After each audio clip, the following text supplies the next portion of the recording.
স্বাগত সান্ধ্য বাজারে। প্রয়োজনের সঙ্গে আছে আমরা দুজন, আমি নাইম আবির এবং আমি ইসরাত মুক্তি।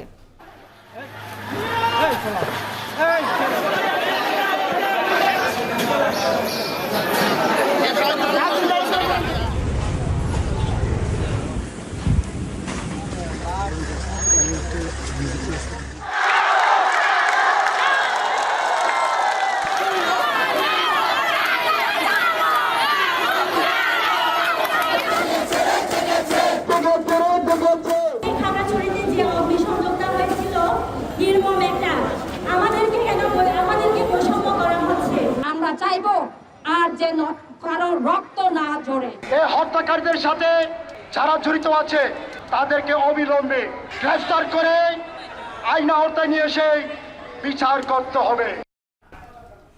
আবির, দেখছিলাম আমরা গতকাল থেকে পাহাড়ি এবং বাঙালি সংঘর্ষ উত্তপ্ত রয়েছে দেশের পার্বত্য জেলা রাঙ্গামাটি ও খাগড়াছড়ি, এবং এই যে দুই জেলার সংঘর্ষ চলছে এতে এখন পর্যন্ত 4 জন নিহতের খবর পাওয়া গেছে, একই সঙ্গে আহত হয়েছেন অনেকেই। এবং চলমান যে সংকট চলছে সেই সংকট নিয়ন্ত্রণে কিন্তু 144 ধারাও জারি করা হয়েছে। এবং আরেকটি বিষয় যদি বলে রাখি যে এই যে সংঘর্ষটি চলছে, হামলা চলছে, সেই হামলার প্রতিবাদে ঢাকা, চট্টগ্রাম সহ দেশের বিভিন্ন স্থানে কিন্তু বিক্ষোভ হয়েছে এবং সান্ধ্য বাজারে নিয়ে রয়েছে বিস্তারিত।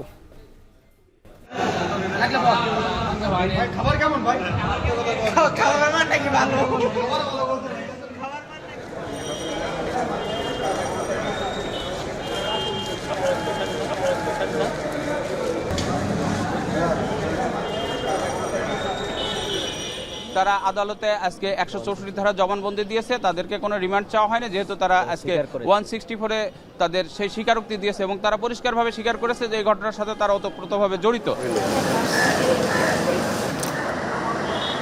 কোনোভাবে ছাত্র রাজনীতি বন্ধ, এটি কোনো প্রাসঙ্গিক আলোচনা হতে পারে না। ক্যাম্পাসের শিক্ষার্থী বান্ধব শিক্ষার সুষ্ঠু পরিবেশ নিশ্চিত করা যায়, ভাই কালচার কিংবা প্রটোকলের যে কালচারটা, জিম্মি করে রাখার যে কালচারটা, সেটা কীভাবে কী করা যায়, বিনাশ করা যায়, সেই দিকে আমাদের ফোকাস দিতে হবে। ঢাকা বিশ্ববিদ্যালয়ের সকল দলীয় ছাত্র শিক্ষক রাজনীতি নিষিদ্ধের যে সিদ্ধান্ত নিয়েছেন, এই সিদ্ধান্তের মাধ্যমে ছাত্র জনতার যে লক্ষ্য এবং উদ্দেশ্য ছিল সেটা পূরণ হয়েছে।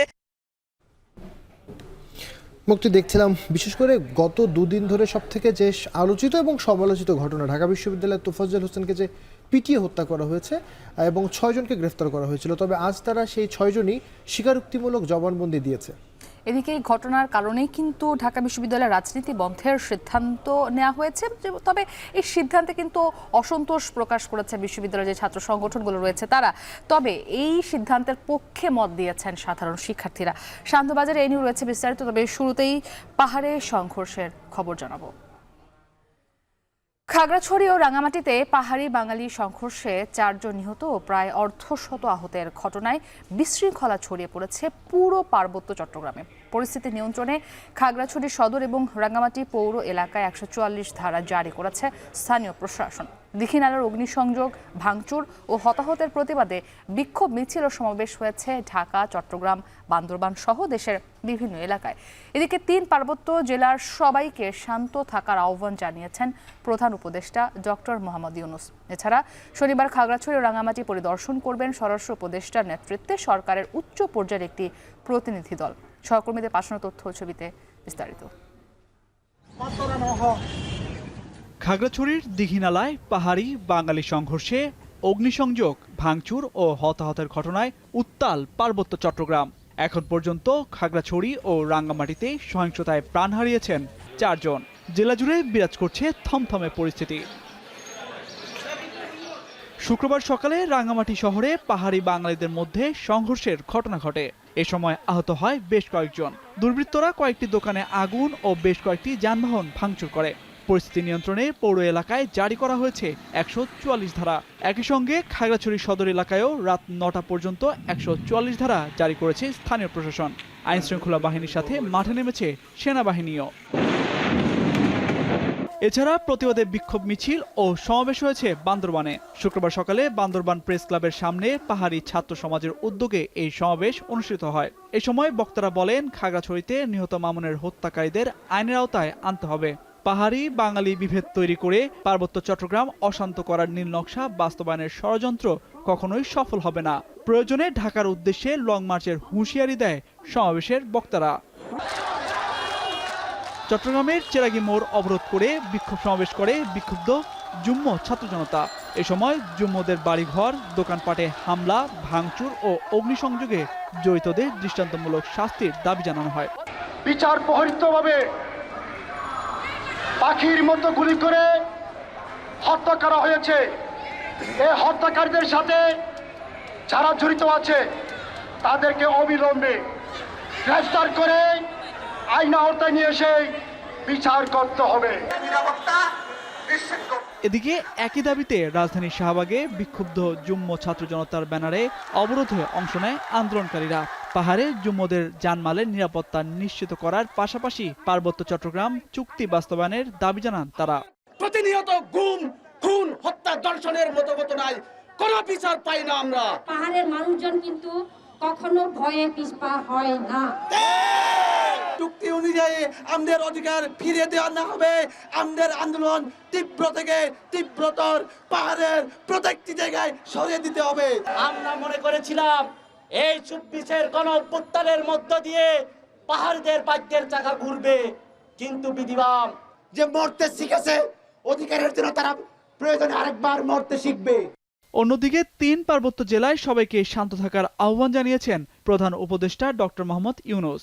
এছাড়া শনিবার খাগড়াছড়ি ও রাঙামাটি পরিদর্শন করবেন স্বরাষ্ট্র উপদেষ্টার নেতৃত্বে সরকারের উচ্চ পর্যায়ের একটি প্রতিনিধি দল। এর আগে বুধবার খাগড়াছড়িতে মোটরসাইকেল চুরির অভিযোগে মারধর করা হয় স্থানীয় বাঙালি মামুন হোসেনকে। পরে হাসপাতালে মারা যান মামুন। এ ঘটনার জেরে বৃহস্পতিবার দীঘিনালায় পাহাড়ি ও বাঙালিদের মধ্যে সংঘর্ষ, অগ্নিসংযোগ, ভাঙচুর সহ প্রাণহানির ঘটনা ঘটে। তামজিদ মির্জা, এখন। আগে জানিয়েছি রাঙামাটি পৌর এলাকায় আইনশৃঙ্খলা পরিস্থিতি নিয়ন্ত্রণে ১৪৪ ধারা জারি করেছে প্রশাসন। এ বিষয়ে আমরা আরও বিস্তারিত জানতে চাই। রাঙামাটি থেকে যুক্ত হচ্ছেন সহকর্মী জিয়াউর রহমান জুয়েল। জুয়েল, জানাবেন ১৪৪ ধারা জারির পর রাঙামাটির পরিস্থিতির কতখানি উন্নতি হয়েছে এবং এই যে দুদিন ধরে সংকট চলছে, সমঝোতার কোনো উদ্যোগ প্রশাসনের পক্ষ থেকে নেওয়া হয়েছে কিনা, যদি হয়ে থাকে তাহলে কি কি উদ্যোগ নেওয়া হয়েছে?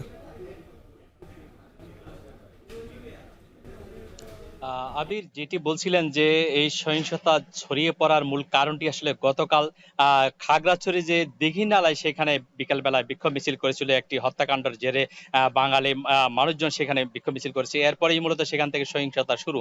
এই সহিংসতা রাতে যেমন ভীতিকর পরিস্থিতি তৈরি করেছিল, এর মধ্যেই খাগড়াছড়ি, দীঘিনালা এবং মধুপুর দুটি এলাকায় সেই নানা রকম ঝামেলা তৈরি হওয়ার পরে সেখানে আইনশৃঙ্খলার অবনতি ঘটতে থাকে। সেই প্রেক্ষিতে সেটিকে আসলে সাম্প্রদায়িক দাঙ্গা হিসেবে উল্লেখ করে আজ সকাল 10টা নাগাদ সংঘাত ও বৈষম্য বিরোধী পাহাড়ি ছাত্র আন্দোলন নামে একটি সংগঠনের ব্যানারে মূলত পাহাড়ি ছাত্ররা এখানে সমাবেশ, বিক্ষোভ মিছিল বের করে এবং একটি সমাবেশের চেষ্টা করে। সেই বিক্ষোভ মিছিলটি মূলত যখন রাঙামাটির প্রধান ব্যবসা কেন্দ্র বনরূপায় আসে, সেখানে যে বনরূপা মসজিদ রয়েছে সেই মসজিদে হামলার ঘটনা ঘটে। এরপর সেখান থেকে সহিংসতা আবার নতুন করে মাথাচাড়া দিয়ে ওঠে। মূলত এই যে বনরূপার যে প্রধান ব্যবসা কেন্দ্র, সেখানে বাজারের ভিতর, কাঁচা বাজারের ভিতর ব্যাপক তাণ্ডব চালায় দুর্বৃত্তরা। একই সঙ্গে সেখানে যে দোকানপাট রয়েছে, ভাসমান দোকানপাট এবং অন্যান্য যে ব্যবসা প্রতিষ্ঠান রয়েছে, সেখানেও ব্যাপক ভাঙচুর চালায়। এরপরে সেই যে সড়ক, মূল সড়কটি চট্টগ্রাম রাঙামাটি সড়কের বিশেষ করে বনরূপা থেকে শুরু করে সেই আঞ্চলিক পরিষদ থেকে শুরু করে এর পাশে যে পাবলিক হেলথ এলাকা আছে, সেই আশেপাশে এলাকাগুলোতে ব্যাপকভাবে তারা গাড়ি পোড়ানো শুরু করে দুর্বৃত্তরা। একই সঙ্গে বেশ কিছু দোকানপাট এবং ব্যবসা প্রতিষ্ঠান সহ অফিসে তারা অগ্নিসংযোগ করেছে। এর মধ্যেই কাভার্ড ভ্যান এবং যে ট্রাক এবং কয়েকটি গাড়িতেও তারা আসলে ভাঙচুর চালায়। এই যে পরিস্থিতি তৈরি হয়েছিল পাহাড়ি বাংলার যে সহিংসতা, এই সহিংসতার খবরে জেলা শহরে সব যানবাহন মূলত বন্ধ হয়ে গেছিল। আপনি জানেন যে রাঙামাটি শহরে প্রধান যে গণপরিবহন সেটি সিএনজি, সেটি বন্ধ হয়ে যাওয়ায় মানুষজনের চলাফেরা একেবারে থমকে গিয়েছিল। এই ধরনের ভয়ঙ্কর পরিস্থিতির কারণে লোকজন আসলে তাদের নিজেদের ঘরে অবস্থান করছিল। যখন সংঘাত চলছিল তখন সেনাবাহিনী এসে পরিস্থিতি নিয়ন্ত্রণের চেষ্টা করে। দুপুরে নাগাদ সেই ধরনের পরিস্থিতিতে আসলে যখন একেবারে ক্ষয়ক্ষতি চূড়ান্ত পর্যায়ে পৌঁছে যায়, এরই মধ্যে আঞ্চলিক পরিষদের সেখানেও অগ্নিকাণ্ডের ঘটনা ঘটে। সেখানে 9টি গাড়ি পুড়িয়ে দেওয়া হয়েছে এবং ফাইলপত্র পুড়িয়ে দেওয়া হয়েছে। সব মিলিয়ে এই পরিস্থিতি যখন অস্বাভাবিক পর্যায়ে পৌঁছে, তখন জেলা প্রশাসন থেকে ১৪৪ ধারা জারি করে। এরপরে মূলত সেনাবাহিনী মাঠে নামে এবং 4টা নাগাদ পরিস্থিতি একদম স্বাভাবিক হয়েছে। এই ছিল আমার কাছে রাঙামাটি থেকে সবশেষ। আবির, চলমান সংকট মোকাবেলায় রাঙামাটিতে ১৪৪ ধারা জারি করা হয়েছে এবং ১৪৪ ধারা জারির পরে পরিস্থিতি নিয়ন্ত্রণে এসেছে, সেই খবর জানাচ্ছিলেন সহকর্মী জিয়াউর রহমান জুয়েল। আজ থেকে শুক্রবারেও চালু হলো মেট্রো, ফলে সপ্তাহের 7 দিনই মেট্রো রেলের সুবিধা পাবেন নগরবাসী।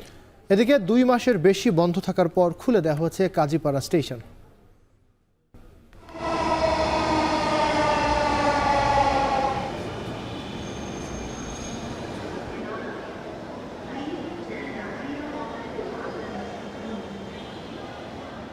আমরা শুক্রবারে কিন্তু মেট্রো ব্যবহার করতে পারি না, সেক্ষেত্রে মেট্রো হচ্ছে সবার জন্যই কিন্তু একটা আরামদায়ক এবং স্বস্তির জায়গা।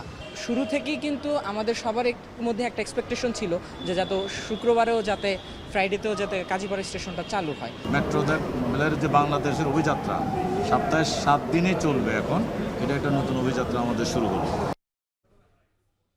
এ নিয়ে প্রতিবেদন থাকছে কিছুক্ষণ পর। ঢাকা বিশ্ববিদ্যালয়ে তোফাজ্জল হত্যার ঘটনায় আদালতে দায় স্বীকার করে আলাদা করে স্বীকারোক্তিমূলক জবানবন্দি দিয়েছে হত্যা মামলার আসামি 6 শিক্ষার্থী। এর আগে শুক্রবার দুপুরে মহানগর হাকিম সাদ্দাম হোসেনের আদালতে স্বেচ্ছায় জবানবন্দি দিতে রাজি হলে মামলার তদন্ত কর্মকর্তা 164 ধারায় আসামিদের জবানবন্দি রেকর্ড করার আবেদন করেন। আরও জানাবেন রাব্বি হোসেন।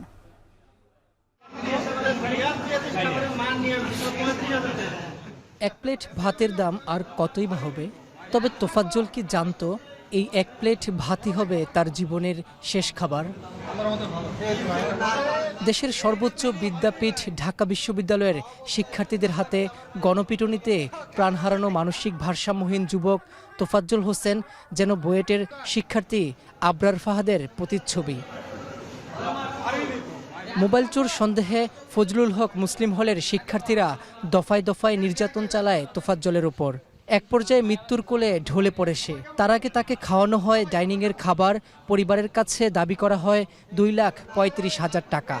বিশ্ববিদ্যালয় প্রশাসনের নাকের ডগায় এমন নৃশংস হত্যাকাণ্ডের দৃশ্য সামাজিক যোগাযোগ মাধ্যমে ছড়িয়ে পড়লে প্রতিবাদে সোচ্চার হয়ে ওঠে দেশের মানুষ। মব জাস্টিসের এই ঘটনায় শাহবাগ থানায় মামলা দায়ের করে ঢাকা বিশ্ববিদ্যালয় প্রশাসন। এ ঘটনায় বৃহস্পতিবার 6 শিক্ষার্থীকে গ্রেপ্তার করা হয়। শুক্রবার বিকেলে মহানগর হাকিম সাদ্দাম হোসেনের আদালতে হাজির করা হলে জবানবন্দি দিতে রাজি হন তারা। পরে মামলার তদন্তকারী কর্মকর্তা ফৌজদারি কার্যবিধির 164 ধারায় আসামিদের জবানবন্দি রেকর্ড করার আবেদন জানান। এ সময় তারা বিচারকের কাছে দায় স্বীকার করে পৃথকভাবে জবানবন্দি দেন। তবে আদালতে আসামিদের পক্ষে কোনো আইনজীবী উপস্থিত হননি। একটা মানসিক প্রতিবন্ধী, মানসিক ভারসাম্যহীন সেই ছেলেকে হাসি হাসি করে এই নৃশংসভাবে আসামিরা হত্যা করেছে, পরিকল্পিত হত্যা করেছে।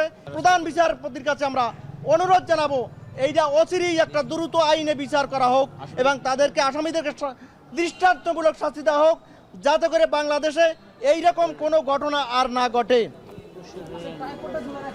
গ্রেপ্তারকৃত শিক্ষার্থীরা হলেন পদার্থবিজ্ঞান বিভাগের শিক্ষার্থী জালাল মিয়া, মৃত্তিকা পানি ও পরিবেশ বিভাগের শিক্ষার্থী সুমন মিয়া, পুষ্টি ও খাদ্য বিজ্ঞান ইনস্টিটিউটের মোহাম্মদ মোত্তাকিন সাকিন এবং আল হোসাইন সাজ্জাদ, আহসানুল্লাহ ও ওয়াজিবুল আলম নামের 3 শিক্ষার্থী।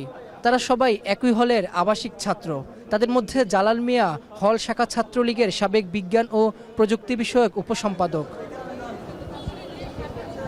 মব জাস্টিসের মতো এমন নৃশংস ঘটনা যেন দেশে আর না ঘটে, সেজন্য আইনের কঠোর প্রয়োগ নিশ্চিতের ব্যাপারে জোর দিয়েছেন আইনজীবীরা। তারা পরিষ্কারভাবে স্বীকার করেছে যে এই ঘটনার সাথে তারা ওতপ্রোতভাবে জড়িত এবং তাদের ফ্যামিলি, তাদের পরিবার এটা জানতো না যে তাদের পরিবার যে এরা এতটাই খারাপ। এরা ঢাকা ভার্সিটিতে এই বিশ্ববিদ্যালয়ে পড়ে তারা যে এই নারকীয় একটা হত্যাকাণ্ড ঘটাইলো, এটা মধ্যযুগীয় বর্বরতাকে হার মানায়। ঢাকা বিশ্ববিদ্যালয়ের মতো বিদ্যাপীঠে এমন নৃশংস হত্যাকাণ্ডের ঘটনায় সঠিকভাবে তদন্ত করে দোষীদের বিচারের আওতায় আনার দাবিও জানান আইনজীবীরা। রাব্বি হোসেন, এখন, ঢাকা। 5 আগস্ট ছাত্র জনতার রক্তাক্ত গণ অভ্যুত্থানের পর বিশ্ববিদ্যালয়ে ছাত্র রাজনীতির ভূমিকা এবং শিক্ষক রাজনীতির প্রাসঙ্গিকতা নিয়ে প্রশ্ন উঠেছে। তারই ধারাবাহিকতায় বৃহস্পতিবার ঢাকা বিশ্ববিদ্যালয়ে ছাত্র রাজনীতি থেকে শুরু করে সব ধরনের রাজনীতি নিষিদ্ধের ঘোষণা দেয় বিশ্ববিদ্যালয় প্রশাসন। সাধারণ শিক্ষার্থীরা এই সিদ্ধান্তকে স্বাগত জানালেও ভিন্নমত ছাত্র সংগঠনগুলোর। আরও জানাচ্ছেন জাওয়াদ মাহমুদ। জুলাই বিপ্লব ও গণ অভ্যুত্থানের শেখ হাসিনা সরকারের পতনের মধ্য দিয়ে নতুন করে আলোচনায় বিশ্ববিদ্যালয় কেন্দ্রিক ছাত্র ও শিক্ষক রাজনীতি। যে রাজনীতি ছাত্র কিংবা শিক্ষকদের অধিকার আদায়ের হাতিয়ার হওয়ার কথা, সেই রাজনীতিই বিশ্ববিদ্যালয় ক্যাম্পাসগুলোতে মূর্তিমান আতঙ্কের নাম হয়ে দাঁড়িয়েছিল। ছাত্রলীগের হাতে বিশ্বজিৎ, বুয়েটের মেধাবী শিক্ষার্থী আবরার ফাহাদ থেকে সবশেষ জাহাঙ্গীরনগর বিশ্ববিদ্যালয়ের শামীম মোল্লা ও ঢাকা বিশ্ববিদ্যালয়ে তোফাজ্জল হত্যাকাণ্ড সবগুলোই ঘটেছে শিক্ষার্থীদের হাতে। জ্ঞান, দ্রোহ আর রাজনীতির আতুরঘর হিসেবে পরিচিত এই ঢাকা বিশ্ববিদ্যালয় 52 ভাষা আন্দোলন, স্বাধীনতা যুদ্ধ, স্বৈরাচার বিরোধী আন্দোলন, এমনকি সবশেষ আওয়ামী লীগ সরকারের পতন, সবগুলোরই সূত্রপাত ঢাকা বিশ্ববিদ্যালয়ের এই সবুজ আঙিনা থেকে হলেও নতুন করে বিতর্ক উঠেছে ছাত্র ও শিক্ষক রাজনীতি নিয়ে। বিশ্ববিদ্যালয়ের ক্যাম্পাসগুলোতে যখন দলীয় লেজুরভিত্তিক রাজনীতির জাতাকলে পিষ্ট সাধারণ ছাত্ররা, তখন বৃহস্পতিবার হঠাৎ ঢাকা বিশ্ববিদ্যালয় প্রশাসন থেকে ঘোষণা আসে সব ধরনের রাজনীতি নিষিদ্ধের। আমরা ডাকসুকে সচল করতে চাইছি, আর যদি কেউ পার্সোনালি বাইরে করে সেটা একান্তই তার ব্যাপার, বাট সেটার প্রভাব যেন হল ক্যাম্পাসে না থাকে, এটাই হলো আমাদের এবং বিশ্ববিদ্যালয়ের আরো একটা পলিশ ভার্সন হতে যাবে এবং ছাত্রদের মত এরকমই। জুলাই বিপ্লবের 9 দফা স্মরণ করে ক্যাম্পাসে সব ধরনের রাজনীতি বন্ধের সিদ্ধান্তকে স্বাগত জানিয়েছে শিক্ষার্থীরা। তবে কেউ কেউ অভিযোগ করছেন বিরাজনীতিকরণেরও। সকল প্রকার রাজনীতি তারা সাময়িক সময়ের জন্য হলেও বন্ধ করার একটা সিদ্ধান্ত নিয়েছে এবং এখনো বিজ্ঞপ্তি আকারে প্রকাশ হয়নি। আমরা এই সিদ্ধান্তটাকে কিছুটা হলেও সাধুবাদ জানাই। ঢাকা বিশ্ববিদ্যালয়ের সকল দলীয় ছাত্র শিক্ষক রাজনীতি নিষিদ্ধের যে সিদ্ধান্ত নিয়েছেন, এই সিদ্ধান্তের মাধ্যমে ছাত্র জনতার যে লক্ষ্য এবং উদ্দেশ্য ছিল সেটা পূরণ হয়েছে এবং রাজনৈতিক দলগুলো ডাকসুর মাধ্যমে তাদের যে সুস্থ ধারার রাজনীতির চর্চা সেটাও করতে পারছে। হঠাৎ করে ছাত্রদের নামে কোনো অভিযোগ আসলো আর আমরা বললাম যে ছাত্র রাজনীতি নিষিদ্ধ করতে হবে, বিষয়টা এইভাবে কখনো নেওয়া যাবে না। ছাত্র রাজনীতি নিষিদ্ধ মানেই রাজনীতি বিরাজনীতিকরণের দিকে চলে যাবে। বিভিন্ন ছাত্র সংগঠনের নেতারাই কিন্তু এই আন্দোলন শুরু করেছিল, এমনকি তার পিছনে বিভিন্ন সাধারণ ছাত্ররা তারপর এই আন্দোলনে যোগদান করেছিল, এমনকি সেটা একটা গণ অভ্যুত্থানে রূপ নিয়েছিল। আওয়ামী লীগ সরকারের পতনের পর শিক্ষার্থীদের দাবির মুখে দেশের অন্তত 32টি উচ্চশিক্ষা প্রতিষ্ঠানে ছাত্র রাজনীতি নিষিদ্ধ করা হয়েছে। এগুলোর মধ্যে 26টি প্রতিষ্ঠানে ছাত্র রাজনীতির পাশাপাশি নিষিদ্ধ করা হয়েছে শিক্ষক ও কর্মকর্তা কর্মচারীদের রাজনীতিও। নিজেরা তাদের অপকর্মের জন্য ছাত্র সংগঠনগুলো বলছে রাজনীতি নিষিদ্ধ করে সমস্যা সমাধানের চেয়ে সংকট আরও ঘনীভূত হবে। তাই নিষিদ্ধ নয়, ছাত্র রাজনীতি সংস্কারের কথা বলছেন ছাত্র নেতারা। ঢাকা বিশ্ববিদ্যালয়ে যে 13টি অনুমোদিত ছাত্র সংগঠন যারা পরিবেশ পরিষদের আসলে অংশীদার, তাদের মধ্যে একমাত্র ছাত্রলীগ তারা ভয়ে পালিয়ে গেছে। বাকি যে 12টি ছাত্র সংগঠন রয়েছে তারা কেউ কিন্তু ছাত্র রাজনীতি বন্ধের বিষয়টি কেউ বলেনি। সবাই আসলে সংস্কার চেয়েছে, আমরা এই সংস্কারকে স্বাগত জানাই। ঢাকা ইউনিভার্সিটির পক্ষ থেকে গেজেট আকারে কী বিষয় ছাত্র রাজনীতি, কতটুকু ছাত্র রাজনীতির চর্চার সুযোগ থাকবে না বা ইত্যাদি নির্দেশনাটা ক্লিয়ার আসে নাই, এটা আমাদের কাছে এখন আমরা পাই নাই। তবে আমাদের বক্তব্য হলো যে ছাত্র রাজনীতি এর সুন্দর সংস্কার হোক, এটা আমরা চাই। অন্যদিকে রাজনীতি বিশ্লেষকরা বলছেন বিশ্ববিদ্যালয়ে ছাত্র রাজনীতি নিষিদ্ধ করলে সাময়িকভাবে কিছুটা সুফল পাওয়া যাবে, তবে দীর্ঘমেয়াদে তৈরি হবে নানামুখী সংকট। এবং এই ছাত্ররা তো লিডার, পরবর্তী পর্যায়ে কিন্তু বাংলাদেশ হওয়ার পরে তারা কিন্তু রাষ্ট্রীয় ক্ষমতায়ও তারা এসেছে। তো সুতরাং আমরা যদি ওই পথটাকে বন্ধ করে দিই, যেখানে কোনো লিডারই তৈরি হবে না, তাহলে এখানে একটা শূন্যতার সৃষ্টি হবে এবং রাজনীতিটা চলে যাবে কার হাতে? রাজনীতিটা চলে যাবে যাদের হাতে টাকা আছে, যারা পয়সা দিয়ে ভোট কিনতে পারবে, তারাই লিডার সাজবে। দীর্ঘদিন থেকেই বিশ্ববিদ্যালয়গুলোতে ছাত্র শিক্ষক রাজনীতি পুরোপুরি নিষিদ্ধ করা নিয়ে চলছে নানা তর্ক বিতর্ক। ছাত্র রাজনীতির গৌরবোজ্জ্বল অতীত স্মরণ করে ক্যাম্পাসগুলোতে সুস্থ ধারার রাজনীতি চর্চার পরিবেশ সৃষ্টি করার পক্ষে মত দিয়েছেন রাজনীতি বিশ্লেষক ও ছাত্র সংগঠনগুলোর নেতারা। জাওয়াদ মাহমুদ, এখন, ঢাকা।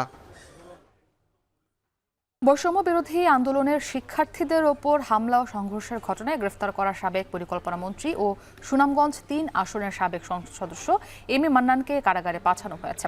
এর আগে সকালে তাকে সুনামগঞ্জের আদালতে নেওয়া হলে এই নির্দেশনা দেওয়া হয়।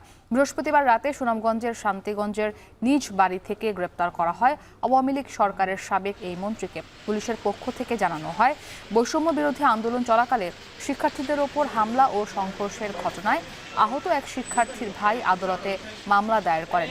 সেই মামলায় সাবেক পরিকল্পনা মন্ত্রী এম এ মান্নানকে গ্রেপ্তার করা হয়েছে।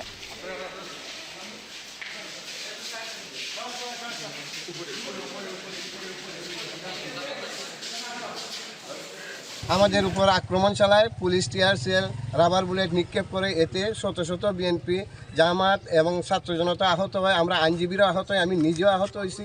আহত হওয়ার পরে আমরা দ্রুত বিচারে 99 জন আসামি করে এম এ মান্নান সাহেব সহ দ্রুত বিচার আদালত ট্রাইব্যুনালে একটা মামলা করি, ওইটা এফআইআরের জন্য যায় এবং পেনাল কোর্টে ওইটার সাথে সংশ্লিষ্ট আছে। আজকে ওই মামলায় মান্নান সাহেবকে গ্রেপ্তার করা হয়েছে।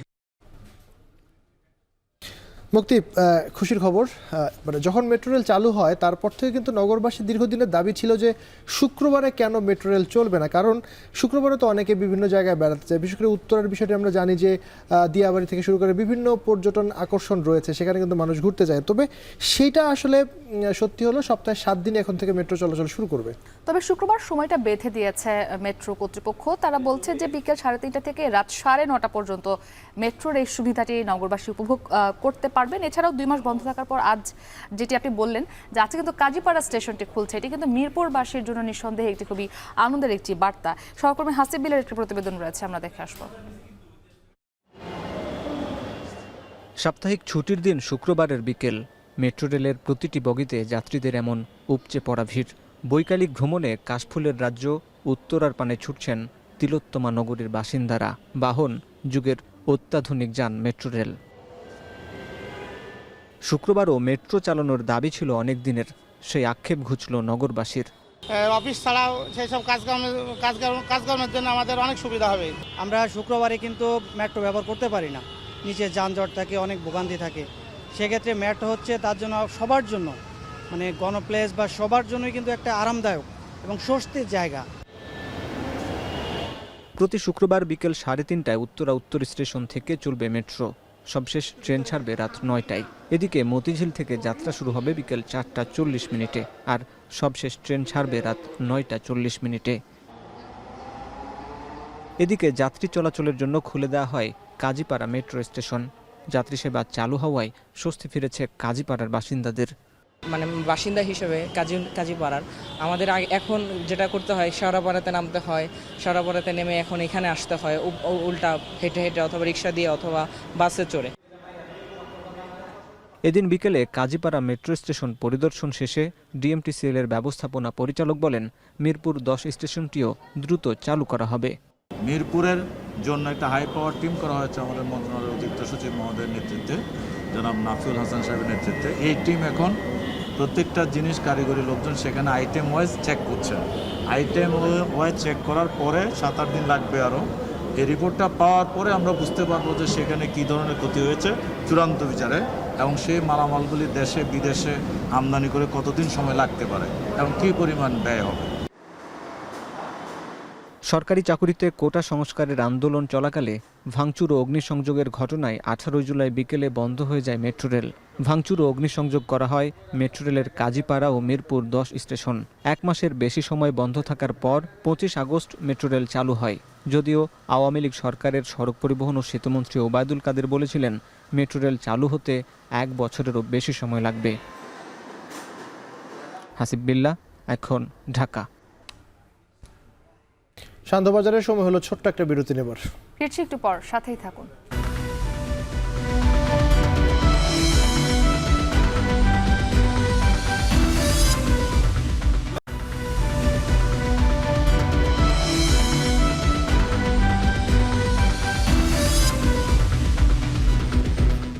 ফিরে এলাম বিরতির পর।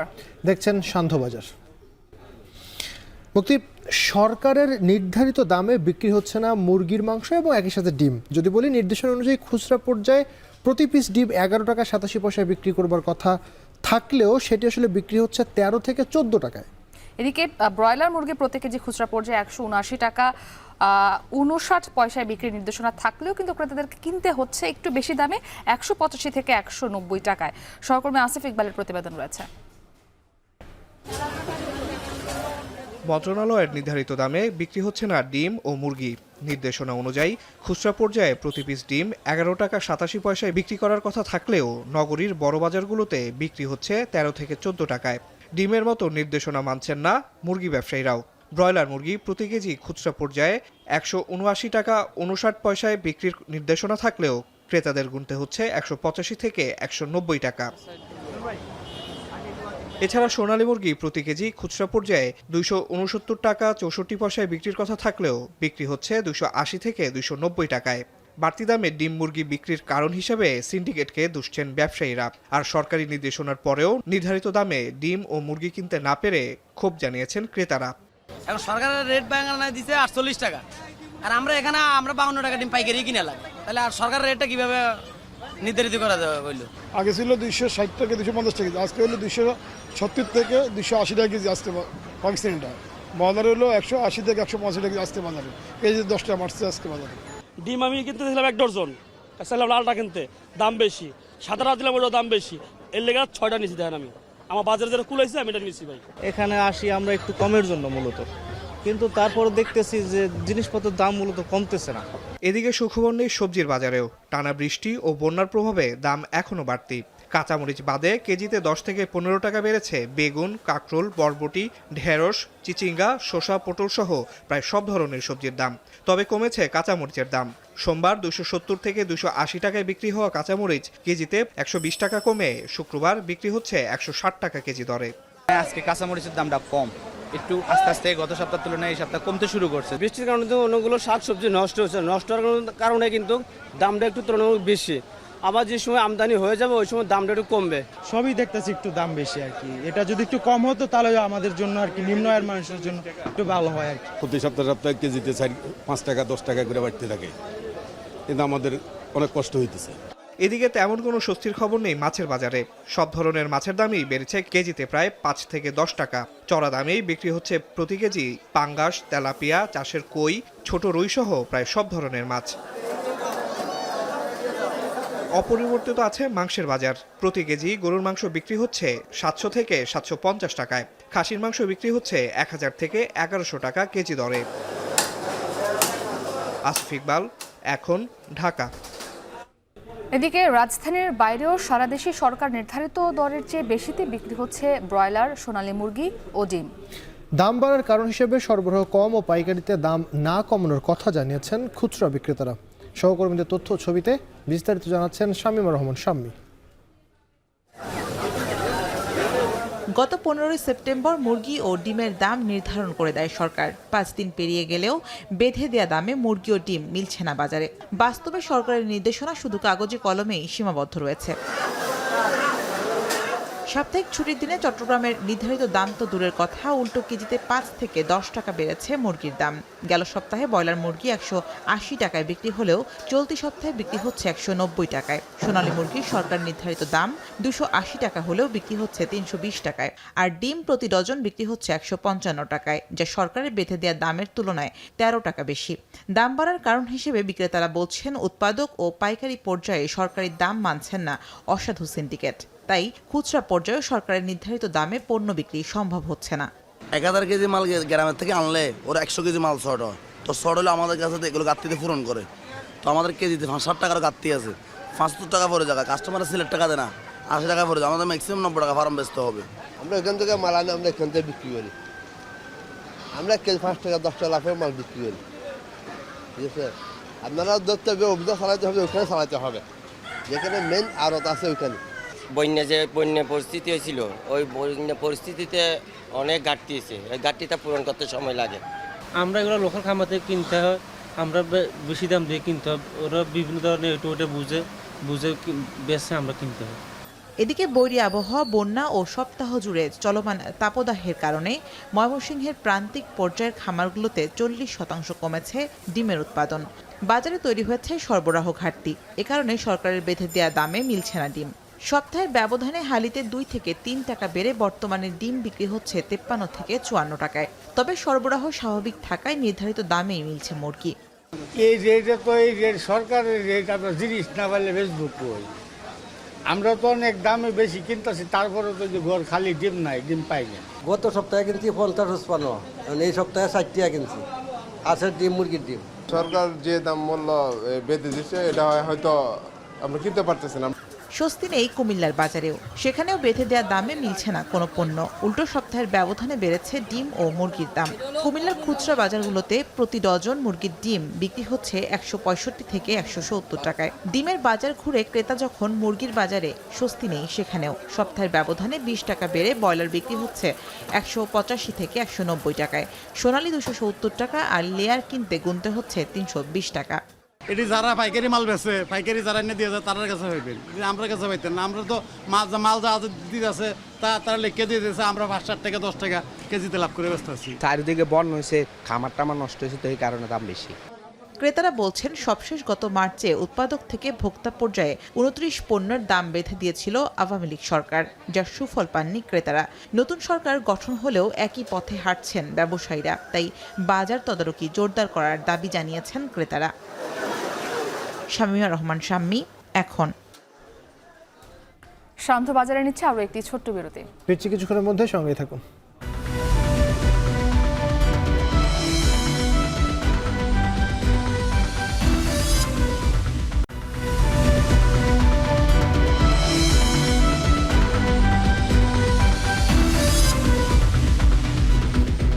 ফের এলাম বিরতির পর। দেখছেন শান্ত বাজার।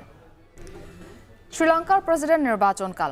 অর্থনৈতিকভাবে বিপর্যস্ত দেশটি কার নেতৃত্বে ঘুরে দাঁড়াবে সেই প্রতীক্ষায় প্রহর গুনছেন 1,71,00,000 ভোটার। বুধবার শেষবারের মতো নির্বাচনী প্রচারে অংশ নিয়েছেন বামপন্থী ন্যাশনাল পিপলস পার্টি সহ প্রধান বিরোধী দলের হেভিওয়েট নেতারা। পর্যবেক্ষকরা বলছেন বিগত নির্বাচনের তুলনায় এবার সহিংসতার ঘটনা কম চোখে পড়ছে। সতীর্থ কর্মকার জানাবেন বিস্তারিত। 2 বছর আগে শ্রীলঙ্কায় গণঅভ্যুত্থানের মুখে প্রেসিডেন্ট গোতাবায়া রাজাপাকসে ও প্রধানমন্ত্রী মাহিন্দা রাজাপাকসে যখন পালিয়ে যান, মুখ থুবড়ে পড়া দেশটির হাল ধরেন রানিল বিক্রমাসিংহে। মূল্যস্ফীতি কমানো থেকে শুরু করে রিজার্ভ বাড়ানো, লঙ্কান অর্থনীতি পুনরুজ্জীবিত করতে সব রকম চেষ্টাই করেন তিনি। খাদ্য, জ্বালানি ও ওষুধের সংকট থেকে শ্রীলঙ্কাকে বের করে আনার কৃতিত্ব দাবি করে আরও একবার দেশ চালানোর সুযোগ খুঁজছেন 75 বছর বয়সী এই রাজনীতিবিদ। আগামী 5 বছরের জন্য দক্ষিণ এশিয়ার এই দ্বীপরাষ্ট্রের নিয়ন্ত্রণ যাচ্ছে কার দখলে, এ নিয়ে গুঞ্জন শুরু হয়েছে নানা মহলে। ভোটের লড়াইয়ে মুখোমুখি হবেন রেকর্ড 38 জন প্রার্থী, যাদের মধ্যে 5 জন লড়বেন লঙ্কান মসনদের সর্বোচ্চ আসনের জন্য। শেষ মুহূর্তের প্রস্তুতি পর্যবেক্ষণের পর নির্বাচনী কেন্দ্র ও সংশ্লিষ্ট এলাকার পরিবেশ নিয়ে সন্তোষ জানিয়েছে অরাজনৈতিক সংগঠন সেন্টার ফর মনিটরিং ইলেকশন ভায়োলেন্সের কর্মকর্তারা। তবে নির্বাচনকে প্রভাবিত করতে রাষ্ট্রীয় ক্ষমতার অপব্যবহার নিয়ে উদ্বেগ জানায় সংস্থাটি। Well, the election campaign this time was relatively, in terms of the incidence of violence, it was relatively low. The one egregious incidence is the abuse of state power and resources. And that is about the government and the president using the resources to make political decisions in the context of a campaign which obviously may well affect the election. যদিও বুধবার শেষ নির্বাচনী প্রচারে অংশ নিয়ে জয়ের ব্যাপারে সমান আত্মবিশ্বাস দেখিয়েছেন বামপন্থী ন্যাশনাল পিপলস পার্টি এনপিপি জোটের প্রেসিডেন্ট প্রার্থী অনুরা কুমারা দিশানায়েক ও প্রধান বিরোধী দল এসজেবির সাজিদ প্রেমাদাসা। সাম্প্রতিক জনমত জরিপ বলছে সাজিদের থেকে মাত্র 4% জনসমর্থনে এগিয়ে অনুরা কুমারা দিশানায়েক। අපි අනිවාර්යෙන්ම ලක්ෂ 20ක වැඩි ඡන්ද ප්‍රමාණයකින් ජයග්‍රහණය කරනවා. මගේ කකුලෙන් අදින දේශපාලන ජෝඩුව රනිල් වික්‍රමසිංහ අනුර කුමාර දිසානායක හොඳටම පහලින් ඉන්නේ. විශාල කාලයක් විවිධ පීඩාවන්ට පත් වූ ජනතාව තමන්ගේ යුක්තිය වෙනුවෙන් තමන්ගේ සාධාරණත්වය වෙනුවෙන් සටන් වැදුණා. අරගල කරා. විවිධ ආකාරයේ 2019 সালে দেশটির প্রধান বিরোধী দলের নেতা সাজিদ প্রেমাদাসা 42% ভোট পেয়ে গোতাবায়া রাজাপাকসের কাছে হেরে যান। এবারের জরিপে কিছুটা এগিয়ে থাকলেও সংস্কারপন্থীদের অনেকেই চাচ্ছেন কুমারা দিশানায়েকের হাত ধরে ক্ষমতায় আসুক বাম ঘরানার একটি দল। দিন শেষে টাইটানিকের মতো ডুবতে থাকা শ্রীলঙ্কাকে উদ্ধারের গুরুদায়িত্ব কার ওপর বর্তায়, এখন সেদিকেই তাকিয়ে লঙ্কানরা। সতীর্থ কর্মকার, এখন বিশ্ব। মধ্যাঞ্চলে যখন বন্যার প্রকোপ, তখন ইউরোপের দক্ষিণাঞ্চল পড়ছে দাবানলে। ইতিমধ্যে পর্তুগালে প্রাণ হারিয়েছেন 7 জন। ধ্বংস হয়েছে 15,000 হেক্টরের বেশি এলাকা। দেশটির দমকল বাহিনী জানিয়েছে কমপক্ষে 100টি স্থানে দাবানল এখনও নিয়ন্ত্রণের বাইরে রয়েছে। পরিস্থিতি নিয়ন্ত্রণে কাজ করছে 5,000-এর বেশি দমকল কর্মী। জারি করা হয়েছে রাষ্ট্রীয় দুর্যোগকালীন অবস্থা। বনাঞ্চলে অগ্নি সংযোগের অভিযোগে 12 জনকে আটক করেছে পর্তুগালের নিরাপত্তা বাহিনী। এদিকে স্পেনের কাতালোনিয়া ও লিওন সহ কয়েকটি অঞ্চলেও ছড়িয়ে পড়েছে দাবানল। দুর্গম দুটি অঞ্চলে এখনও পৌঁছাতে পারেনি দমকল বাহিনীর কর্মীরা।